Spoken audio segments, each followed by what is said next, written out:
Thank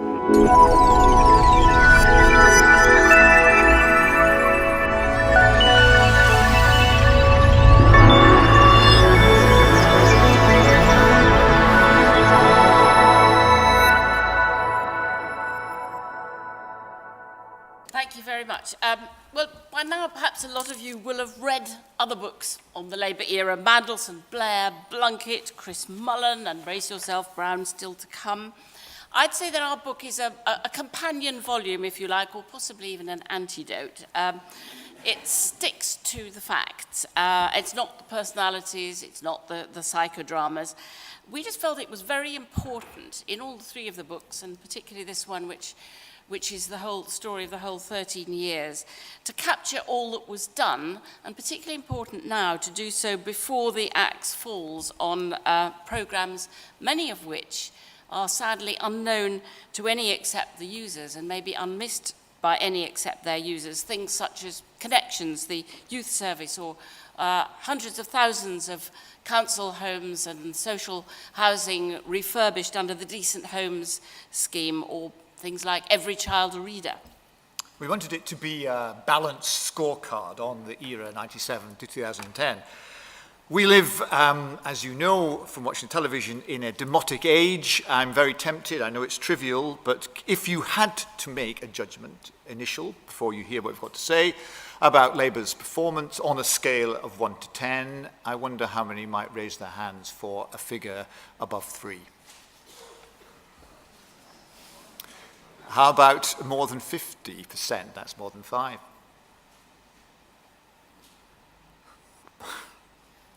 Well, let's see what you judge after our recital of pluses and minuses. Is that not what you expected? I'm slightly surprised, I have to say. Impressed? Well, we'll just run through a few of the things that we were balancing up. I'd start inevitably with Iraq. I think Labour's record will always be indelibly marked by that war. I'd also talk about inequality. Britain became slightly less fair, but on the other hand, 600,000 fewer children in poverty. Plus side, Human Rights Act 1998, devolution of power to Scotland, Wales, and a peace settlement pending in Northern Ireland. Libertarians would add in the Freedom of Information Act, civil partnerships, the Equalities Act. Labour's intrusive state, however, encompassed CCTV, the DNA database, identity cards, and, sorry Jack, a prison population proportionately higher than in Burma or China. On the other hand, arts funding went up by 70%. Free museums and galleries, huge rise in attendance as a result. Parks and public places, I think unrecognisable. A lot of our great city centres refurbished and looking wonderful as not for many decades. On the health side, you could say cancer and heart deaths falling, and waiting lists almost zero in a lot of places, something that I'd never expected to see in the NHS. Creation of things like NICE, the National Institute of Health and Clinical Excellence. Incomplete, oddly scaffolded constitutional reform, a House of Lords that still includes 29 Anglican bishops and 92 zombie peers, and a failure to reform party funding, which went on to haunt Labour before it left office. Certainly people would point to the kowtowing to high finance and the neglect of manufacture, at least until a few months before the election. The house price bubble unchecked, and despite that bubble, extraordinarily, still many too few new houses built, private or social. On taxes, the abolition of the 10p rate will certainly stand out. Meanwhile, top income soared, not only unchecked, but unspoken about, and no increase in top tax until the last month that they were in power, and oddly, capital gains tax cut to 10%. That said, 1 million pensioners lifted out of poverty, and an impressive record recognised across the Western world on development aid. I would particularly pick out the under-5s, Sure Start, nursery places for all, childcare, Spending on primary school pupils showed a real marked success in the children by the time numbers of children could read and write by the time they got to 11. Secondary schools, great success story. What had been the average standard became the back marker by the time Labour left. The disaster of the Dome. Labour's aborted, thankfully, programme to build super casinos. Oh, they're still being built. All of crime down, but violent crime down quite remarkably. Violent crime fell by a third, lower than at any time since reliable records began in 1983. Climate change, cutting carbon emissions of 20% promised, 5% achieved. Green taxes falling as a proportion of the total tax stake. John Prescott promising to get people out of their cars, quote, and on buses and trains, since when British motorists have driven 67 billion extra vehicle kilometres. And don't forget the right to roam, 3,200 square miles of England's uplands open to hikers. Plus, the New Deals, the minimum wage.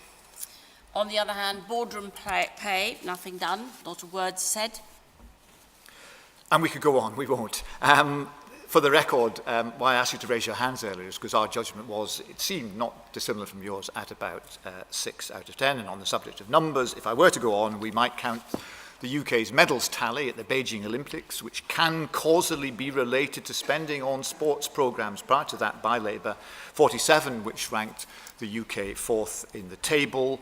Labour the UK under Labour was also fourth in the international table for arms export.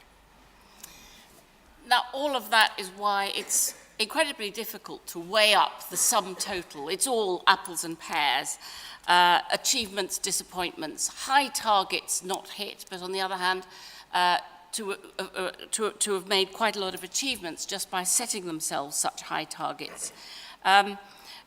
As Matthew said, we have been auditing Labour carefully right from the start, and this is the third book and the comprehensive one. In the beginning, in our first book in 2001, Did Things Get Better?, we were cautiously optimistic, and we were persuaded when Tony Blair told us that he regarded the first term as just the first stepping stone, and that he would point to Mrs. Thatcher's second term and said she didn't really get into her stride, she didn't really devise Thatcherism until her second term. Wait and see, that's what I'll do.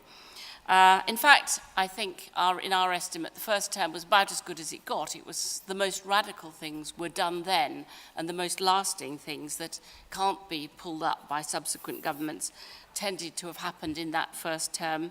And of course, the war did blow a lot of things out of the water after that. I think that in retrospect, Labour was pretty exhausted by the end of its first term. So our second book, published in 2005, Better or Worse, Did Labour Deliver?, was necessarily tinged with a note of disappointment. So big a majority, so little change. The verdict is our final account, the first draft of Labour's full story. I think the point of this book is that some of Labour's failings were generic, are things that apply to all governments. That ministers pull on levers and are often surprised to find that nothing much happens. And it's very difficult to make things happen, or that there are all kinds of unintended consequences.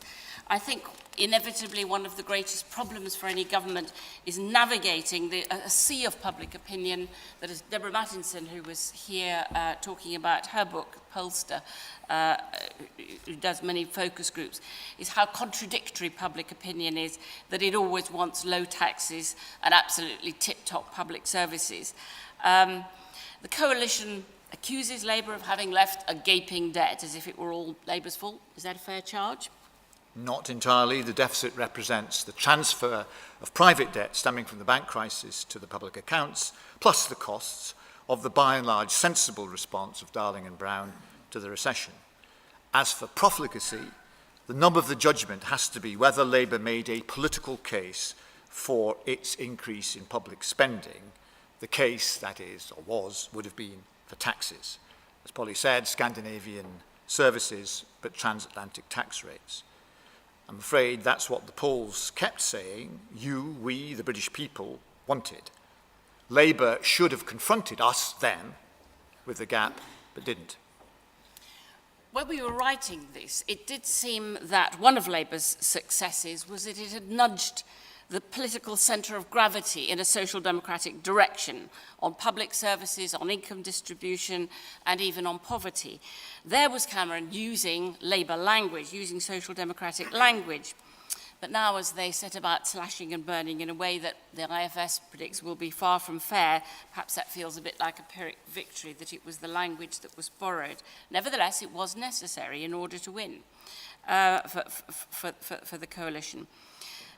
I think when you look at the replacement of Labour with a cabinet of old Etonians, old Westminster, 18 of them multimillionaires, I think that says quite a lot of what didn't happen on Labour's watch, that no plates shifted in terms of Britain's social geology.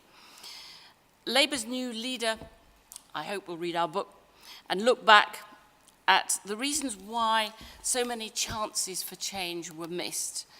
Next time, real electoral reform could liberate Labour from the paralysing fear of the few, very unrepresentative marginal voters in a handful of marginal seats.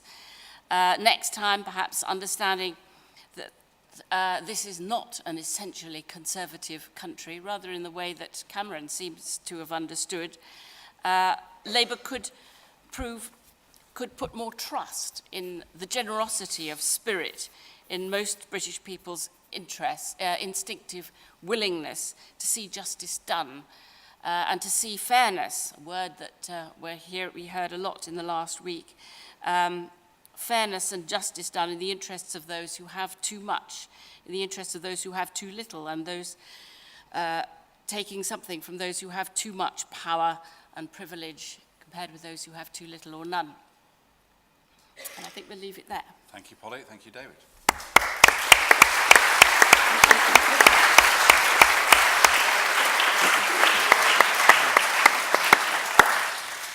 What a wonderful duet. I started off thinking it's from a Sonny and Cher, and then I ended up thinking it was Elton John and Kiki D, and there they were, breaking my New Labour heart.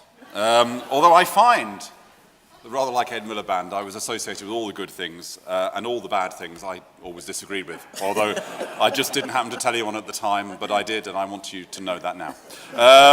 Which always seems to be for us, seems to be a very strong political position to adopt, but enough of that. Okay, now we've got a brilliant panel who could speak for ages about all of this, and I'm going to restrict them to 5 minutes, which is really unfair of me, but it's so that you can get the chance to participate as well. I'm going to start with Douglas Alexander, who's MP for Paisley and Renfrewshire South, formerly Secretary of State for International Development, and he now shadows that role, but I'm looking at my watch. Who knows? Who knows? Matthew, thank you very much. I should probably start with a confession. This is the only retrospective book on Labour's history of office this summer that I have actually read. And in that sense, I'm very glad that I chose this book, partly because it's right to acknowledge the incredible work that David and Polly have done during our time in office to hold our feet to the fire, to raise important issues. I have always seen the pair of them as both our mentors and our tormentors in the pursuit of a fairer society, and it is in that spirit of admiration that I give you a few thoughts this evening. It seems to me the real challenge of a book like this, written within months of us leaving office, is to strike the right balance between getting it first and getting it right. And in that sense, I think there was a big challenge in trying to cover as wide a waterfront in a fairly short number of pages. I checked before this evening. The Lord's Prayer is 66 words. The Gettysburg Address is 286 words. So in these 304 pages, to attempt to cover everything from child poverty and Sure Start to Iraq and international development is no mean endeavour.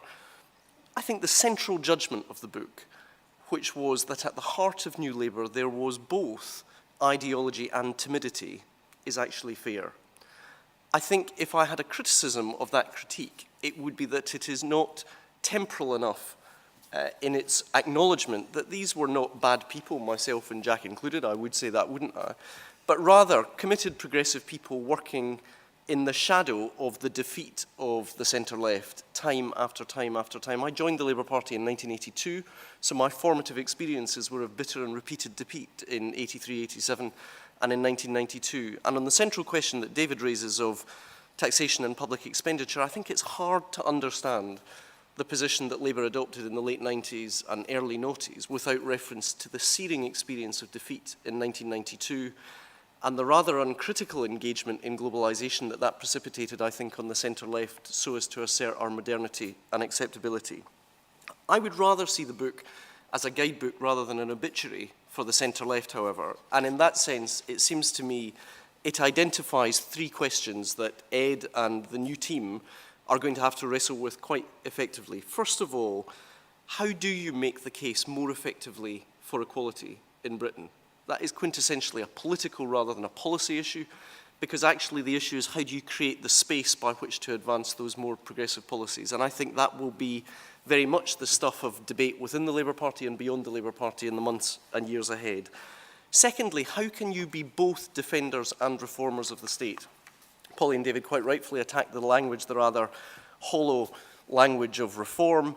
But on the other hand, I think if we are to fulfil our promise as a centre-left party advancing a vision of a fairer and better society, then we need to walk that tightrope of both advancing the case for those tasks that can best be achieved by the state, but also recognising the capacity of the state itself to be intrusive and insensitive in its engagement with the citizenry. Thirdly, I think the main challenge intellectually that we face in the years ahead is how do we actually take forward the new settlement between state and market, between power and money, that is afforded to us by the global financial crisis. It is easy to assert that we need a more balanced economy and an active industrial policy. In circumstances of relative fiscal constraint in the years ahead, what does that policy look like? For example, how do we take forward the kind of policies that Polly was speaking about that guarantees responsibility at the top as well as at the bottom? I think the book stands in a fine tradition of evidence-based policy-making and review, whether that's back to the statistical account of Scotland in the 18th century, whether it's the work of Rowntree and others, whether it's Beatrice and Sidney Webb in the early part of the last century. My final observation is this: why these books matter is because one of the things I learned during 9 years as a minister, during those 13 years, is that in opposition you tend to know too little, and in government you tend to know too much. And the challenge of a book like this is actually to make it easier to advance the kind of policies and politics that will in turn create the good society. My final point, to use up my final 30 seconds of the last 5 minutes, is this. As I say, I joined the Labour Party in 1982 in the bad times. I joined it in the community I now have the great privilege of representing. I will be there tomorrow morning in that community holding a constituency advice surgery at 10 o'clock in the morning in one of the 10 new schools built by this Labour government. The last school built in Renfrewshire was the school I attended, opened in 1976 by the preceding Labour government. The intervening 18 years saw not a new school built in the entire community. In that sense, I personally would be a little more generous than 6 out of 10. I regard it as a challenge to us rather than a judgment upon us. But in that sense, if I look at the lives around the community that I represent tomorrow morning, I'm pretty confident that their lives were better as a result of Labour's election. Thank you, Douglas.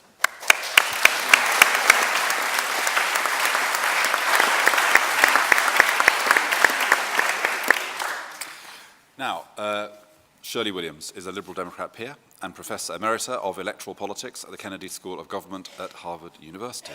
Shirley. Well, thank you very much. Well, first of all, let me say that I think this is a brave book, candid and honest and frank, written by two sympathisers, but written in a very objective way. And let me say right away up front that one of the areas where I think Labour has been quite unfairly attacked is the suggestion that the economic mess is largely due to Labour. It is partly due to Labour. They woke up too late to warn people that we were getting into very, very deep debt indeed. But to simply exclude from the whole picture globalisation, the financial world, and the banks will not do. I mean, even I noticed that Cameron, the Prime Minister, yesterday said in so many words, and quite rightly, that this was not just the fault of Labour, and it won't do to say that. I also think that, perhaps rather oddly, that to attack Labour on the grounds of the relative failure, and it was a relative failure, of greater equality, of narrowing the inequalities in our society, which is true, is nevertheless to disregard the massive impact of globalisation on trying to get equality at all. All that Labour succeeded in doing is to stop a further move towards greater inequality, and that's rather sad. It's sad that one can't get further than that. that may turn out to be about as far as anybody will ever get in the next few years, unless, and I come now to my second thesis, which is that Labour had, I think, fantastic ability, huge potential, and blew quite a lot of it. Fantastic ability.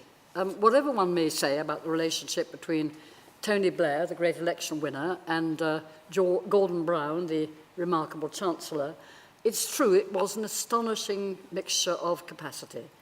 There was a huge potential among the Labour leadership. And when I say I think it was partly blown, let me say why I say that. I say that first because I think that what Labour did was to actually fail to seize certain opportunities. People in this audience may remember that famous picture of Tony Blair, charming, young, exciting, bicycling into Amsterdam. What came of that was almost nothing. The possibility of a major British influence over Europe, which was really there in 1997 and 1998, the young Lochinvar come out of the West, was almost totally blown. And Labour did almost nothing to build up its standing and its leadership in the European Union. And to put it very bluntly, in my view, was far too influenced by an extremely right-wing conservative United States, to the extent that the United States began to dominate, particularly our foreign policy, but even to some extent our domestic policy as well. That was a tragedy, in my view.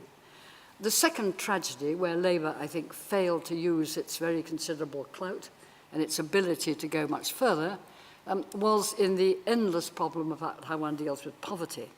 Now, I accept what Polly said, that 500,000 children were brought out of poverty. At the end of it all, it was still true that that Britain was, of all the Western European countries, the one with the most serious problem of inequality, the most serious problem of poverty. And that was because, and I think this is absolutely crucial, Labour never really addressed or challenged what has come to be known as the Washington Consensus, the acceptance of liberal market economics as basically what it was all about.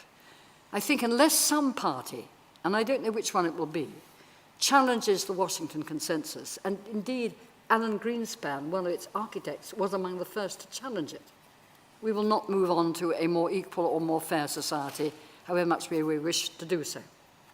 Number three, I think that Labour was, in a way, failed at another major opportunity, a very, very major opportunity, which to me is central, and funnily enough, is the one that the book hardly mentions. And that was what one might describe, I think, as the timid acceptance of the pressures of the media, and in particular of the Murdoch empire. I remember looking at a video of John Major when he was first made Prime Minister, and seeing a pair of trousers, the top half was not visible, coming down the steps in number 10. I was absolutely shocked 6 years later to see the same pair of trousers coming down the stairs in number 10. Both of them were worn by Rupert Murdoch.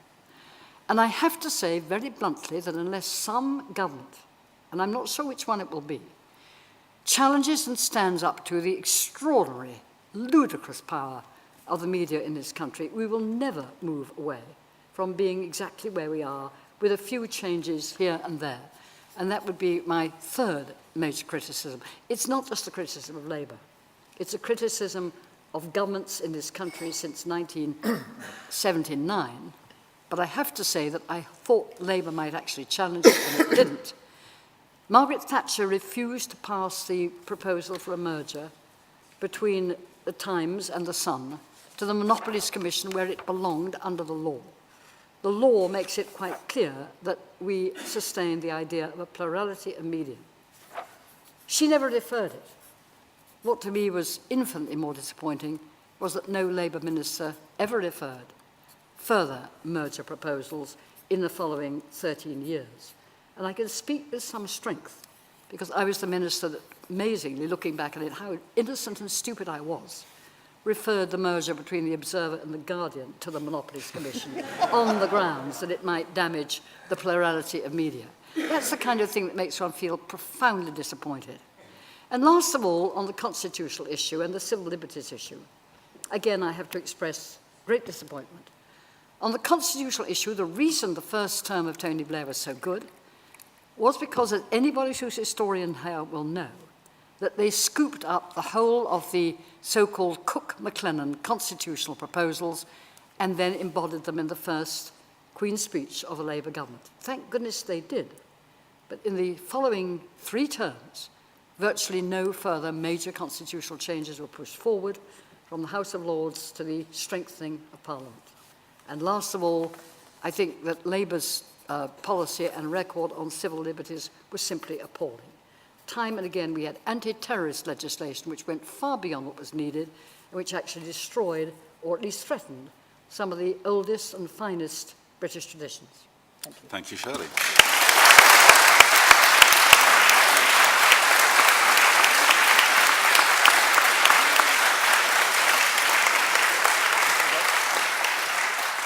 I guess this is kind of like tag wrestling in the sense that Shirley finishes off with attacking Labour's record on civil liberties, and our final respondent is Jack Straw, the MP for Blackburn. He's had a distinguished career in politics, that's an understatement, for more than 30 years, having held posts as Justice Secretary, Home Secretary and Foreign Secretary, and is going to be a member of the Shadow Cabinet for how much longer? Hooray, about 3 hours. 3 hours. So can you throw off the shackles of Shadow Cabinet responsibility and speak your mind? I shall be a free man in about 3 hours. Great. The exam question on the book is, did Labour change Britain? And my answer to that, unsurprisingly, is yes, we did, and we changed Britain for the better as well. And Douglas talked about his constituency. I'll just talk briefly about mine. But at the most recent general election, where I say without any modesty at all, yet again, we defied the national trend, and on this occasion actually had a swing to Labour, having had a lower swing than others in 2005. I produced a little video, which went still on our website, a brilliant Blackburn Labour website, 90 seconds, just going around the town saying, look what's changed. And you can't turn a corner in Blackburn, as you can't really anywhere in this country, without seeing visibly the effects of the change. My kids went to a bog standard comprehensive school down the road, and it was very bog standard.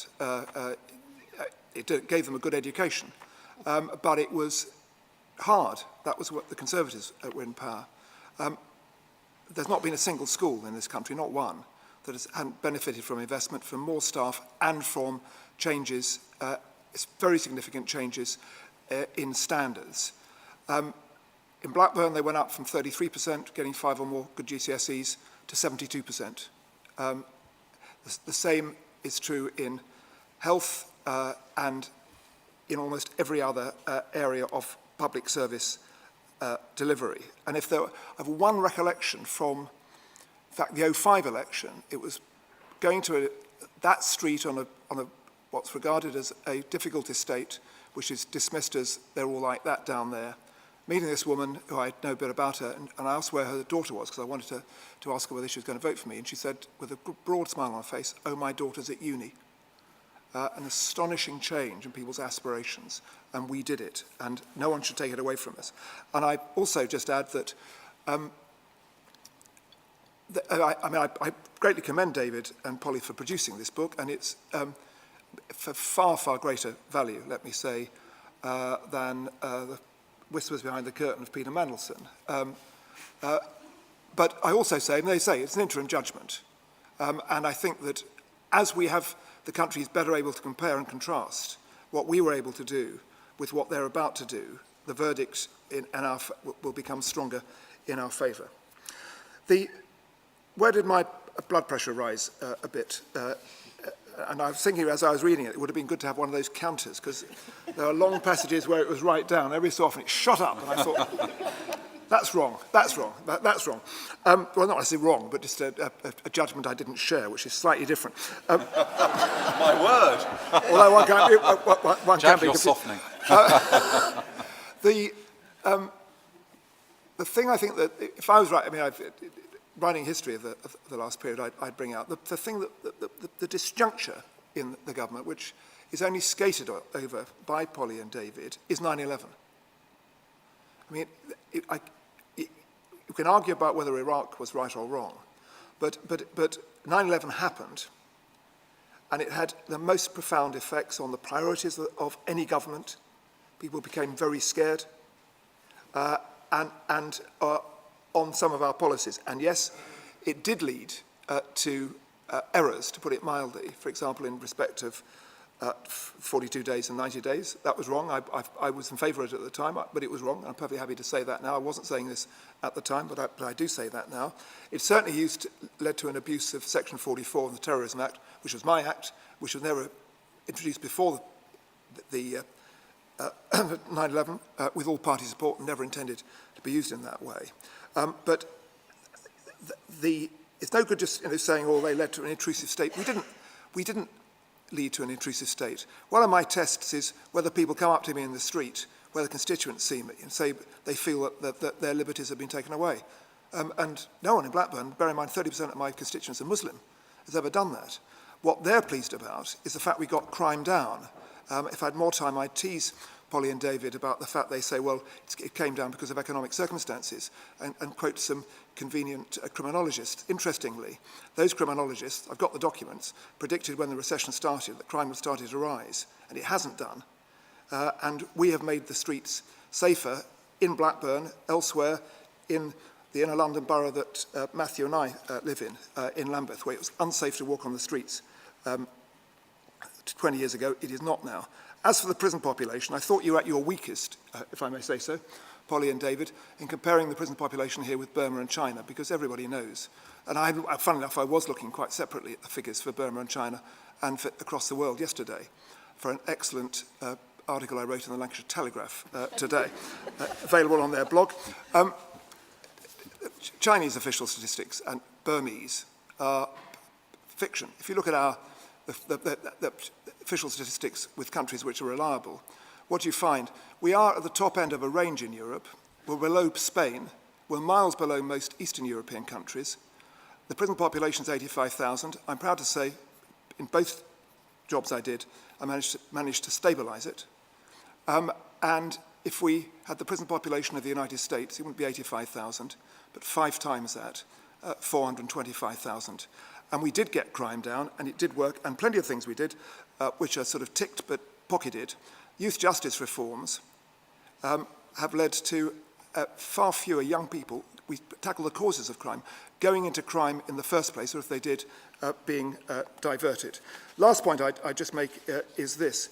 I think Shirley talked about, or maybe Polly, about ministers pulling on levers and nothing much happens. That's true, it's a frustration. That's why, but you can't complain about that and then complain about some of the methods we sought to use, like, for example, targets. We may have had too many targets, but we had to reform the way the public services were working because they were becoming self-serving. They were in the school I chaired, our Kids Comprehensive, too much. And these were teachers who didn't educate their own kids in that school. They either went to private schools or they were in the leafy suburbs. This was for other people's kids.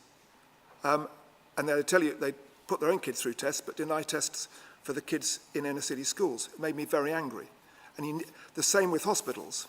Some were working, some weren't. And Polly and David quote Avril Longworth for saying that targets did work. So they may have gone a bit too far, but by God, if you are a minister, you have to search for means, as well as exhortation, by which you change the way public servants behave and recognise they are the servants of the public, not the other way around.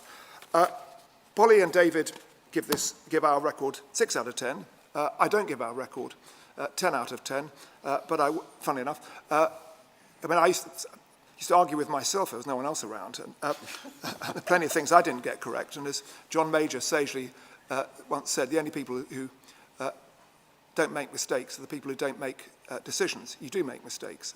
We did. We're human. But I would certainly give it 7.5 out of 10. And I think the British public will, once they discover the damage to public services which they are cherishing, which the Conservatives and the Liberal Democrats are about to inflict on our society. Thank you very much. Thank you, Jack.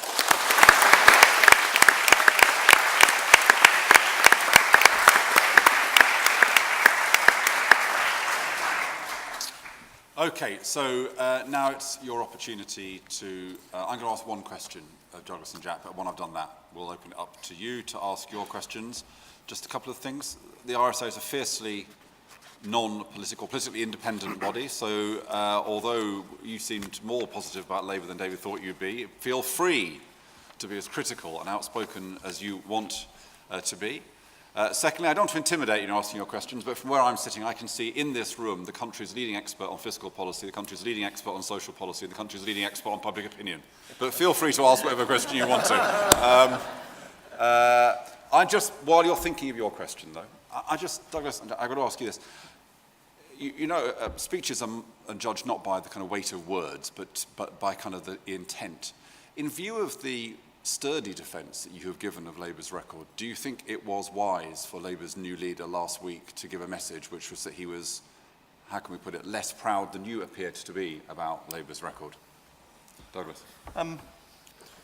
Yes, I think Ed was entirely consistent in what he advocated in the last 4 months and what he said to the country for the first time as our leader on Tuesday. And I think it would be a grave disservice to those of us who toiled in the vineyards of the last 13 years to suggest that somehow we developed an alchemy in 1994 or in 1997, which is the unique and only means by which progressive change can be effected in our country. As I say, I haven't read Tony Blair's book, I haven't read Peter Mandelson's book, but one of the phrases that jumped out that Tony used in one of the interviews was to say, if you move 1 degree to the left of New Labour, you lose elections. Personally, I think that's a disservice to a very subtle and highly intelligent politician. Because actually, at its best, as Ed argued last week, New Labour was restless in rejecting old dogmas and anticipating new ideas. And in that sense, I think the real challenge, I basically saw a lot of what Ed did last week as being ground clearing. Because the real issue that Ed confronts, and if I'm elected to the Shadow Cabinet in the next hour or hour and a half, we will all confront, is not to refight old battles, with the greatest respect, whether about Iraq or whether about new or old Labour, but actually to discern the new ideas that actually are the answers to the questions that the public will be asking of us in 4 or 5 years' time. And that's difficult, coming out of the psychology of government and going into opposition. I think, in essence, we've got 3 things to do. Firstly, we need to show the public that we get it, and I think a big part of what Ed did last week was to communicate a sense of humility. We lost, and we lost badly in May. Personally, I believe we also need to show that we get it in relation to the economy, because one of the great services rendered by Jack's generation of Labour politicians was to win back economic credibility for the Labour Party. If we don't have economic credibility, we can advocate the case for the good society all we like, but we'll lose. So in that sense, I think we need to prove that we get it. Secondly, we need to show, as Ed Balls has done very effectively over the summer, that we can be an effective fighting opposition, not opposing every cut, but opposing very vigorously those that we reject and setting out an alternative. But that really is the third challenge which will decide whether we get back into government, which is, can we again become, as we were in 1994 and in 1997, the repository for people's rational hopes about themselves, their families and their communities? And frankly, we're a long way from that 6 months out of government. And that is not the work of a single speech or a single year. That's the work of the years ahead for Labour, which is tough and challenging, but I think gives a sense as to the direction we need to take. Do you want to add anything to that, Jack? You asked about Ed's speech. Ed told me afterwards that he included me in the new generation that he was speaking about. So I thanked him for this, and I've felt like I felt like a new man ever since. I've asked my wife whether she shares this opinion, and she's not sure. Making that speech in those circumstances was very difficult. And I mean, if I'd been correcting it in advance, I would have told him to use a new generation rather less, but I wouldn't have told him not to use it at all, because there's a very fine balance to be achieved in political communication between continuity and change. I mean, it's very tricky, and one doesn't always get it right. But New Labour with a capital N, capital L, came to be associated with some aspects of the Labour government or Labour's communication, which people don't terribly take to, including a spin and over-elaborate communication, failure sometimes to tell people the facts, which I may say, Matthew, as you know, I was not part of that party. But so it was important to kind of to provide a bit of distance there. But I mean, Ed, as Douglas said, has also he set out to celebrate Labour's achievements. I mean, and he knows what they are. I mean, he was very heavily involved in a great many of them. So I mean, I don't think you should judge him by one speech. And what the new Shadow Cabinet and the rest of us have to do is to ensure that we get people to honour what they did, because it was they who did it. We were the agency for them. But also to recognise that there was lots more we needed to do, but also to understand over time that the only agency available to achieve, if you want a fairer society, a more just society, one with greater spread of rights, is going to be the Labour Party. But it's our job to get that across. Thank you. Now, I know that you're all caught on the horns of a dilemma, which is that when you leave here, do you first go to the Lancashire Telegraph website or first go to the Blackburn Labour Party website? But if you can... There's a link, by the way. If you can tear your thoughts away from that dilemma and ask a question, the floor is yours.